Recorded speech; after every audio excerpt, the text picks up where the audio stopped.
Hi, I'm Sean Timothy with Premier Advantage Realty. This is a short presentation on how short sales work. Now, for anyone who decides that they're going to do a short sale and is looking for the right person to handle their short sale, it's very important to deal with an expert, somebody that is well versed in financing and banking as well as real estate. Given the situation of the housing market, everyone and their brother nowadays is a short sale specialist.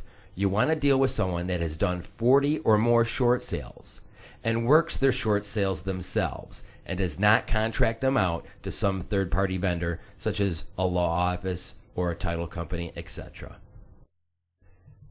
In this presentation, we will briefly discuss the following topics. What is a short sale? What are your options to foreclosure? What are the negatives to a short sale? What are the positives to a short sale? How does the process work? And what documents are needed to complete a successful short sale? What is a short sale? Simply put, a short sale is the sale of a property in which the proceeds are not enough to satisfy the mortgage against the property.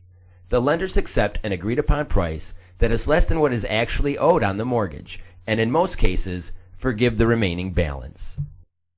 What are the options to a foreclosure? Number 1, loan modification. This is better known as the Homes Affordable Modification Program, or HAMP, which has an 80% failure rate. Number 2, the repayment plan. Now, who is willing to agree to work out a plan to continue to pay for a home that will never be worth what you owe on it? Number 3, the deed in lieu. Now, a deed in lieu is where you are willing to give your home up to the bank right away and move out, instead of having the banks go through the 12 to 15 month foreclosure process. Now, if you do a deed in lieu, this will show up on your credit report as a deed in lieu, but it will score against you and be looked upon as a foreclosure to future lenders.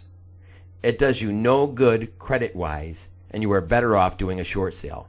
Remember, the main reason for doing a short sale is to keep your credit intact. As far as I'm concerned, the short sale is your first and best option. Number 4, the short sale. This is where the home is sold, your credit is saved, and in most cases, the remaining balance is forgiven.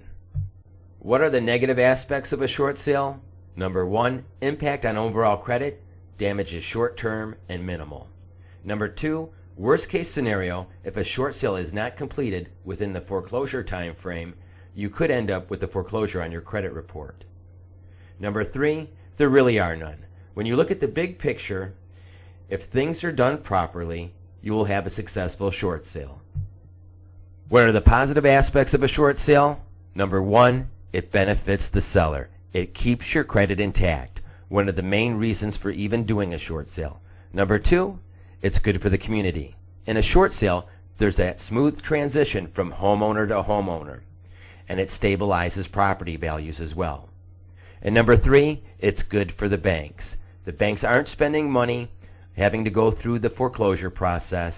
They don't have a home in which it's vacant and the banks have to maintain that property and pay the taxes on that property until it sells.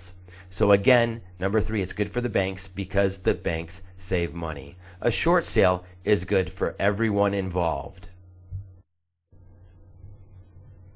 Here we have the short sale timeline.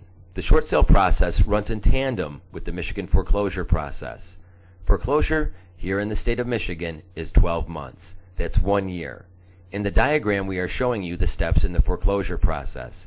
Mind you, this is the time in which you have to complete a short sale. If you are not successful, you are then foreclosed on. The bank now owns your home, and the eviction process will begin. Let's look at the diagram and use the example starting in January.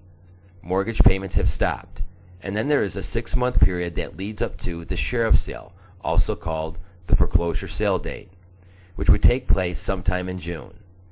After the sheriff's sale, or the foreclosure sale date, you have another 6-month period called the redemption period. According to the diagram, the redemption period would end sometime in December. It is during this time, if you have not already, you must complete your short sale. And this is why. Because at the end of the redemption period, the foreclosure process is complete. Done deal, end of story. The banks will no longer communicate with you. The banks now own your property, and the eviction process will begin. Now the moment you've all been waiting for. How does the process work? In simple terms, step 1, we notify the bank of our intent to initiate a short sale. Step 2, we market your property for sale. Step 3, we find a buyer. Step 4, a purchase agreement is signed. We then collect the documents required and submit the necessary paperwork to the bank. Step 5, the bank orders a BPO, or what's called a broker price opinion, or a real estate appraisal, whichever the bank determines. Step 6, typically within 6 weeks, the bank renders a decision or makes a counteroffer. Step 7, if the bank accepts the offer, then an approval letter is issued and received from the lender.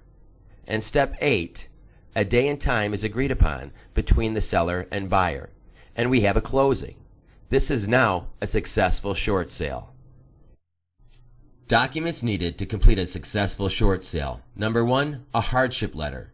This is a letter that briefly states what has happened, when it's happened, and why it has caused you to be unable to make payments on your home. Number 2, tax returns. Number 3, recent pay stubs. If you are unemployed, we will need an unemployment letter or some other proof of income. Number 4, bank statements. Number 5, a 4506T form. This is an IRS tax document that is required by the lender and gives the lender permission to obtain transcripts of the tax returns we have provided them, if they so choose. Number 6, a financial worksheet. Now this sounds complicated, but bear with me. This is simple. This can be handwritten, but we prefer that you put this in a Word document, and it must be signed and dated. A financial worksheet is a monthly breakdown of household income coming in and expenses going out, such as gas, electricity, car insurance, etc., etc. Now don't be concerned if you do not have some of the documents mentioned above, as each short sale is unique and differs depending on every person's situation. This concludes our short sale presentation. If you have any questions or need more information, feel free to contact me, Sean Timothy, at the information provided below. I also encourage you to visit us online at WeGetHomeSold.com and at YouTube.com/shortsaleswork. Thank you, and I sincerely look forward to speaking with you.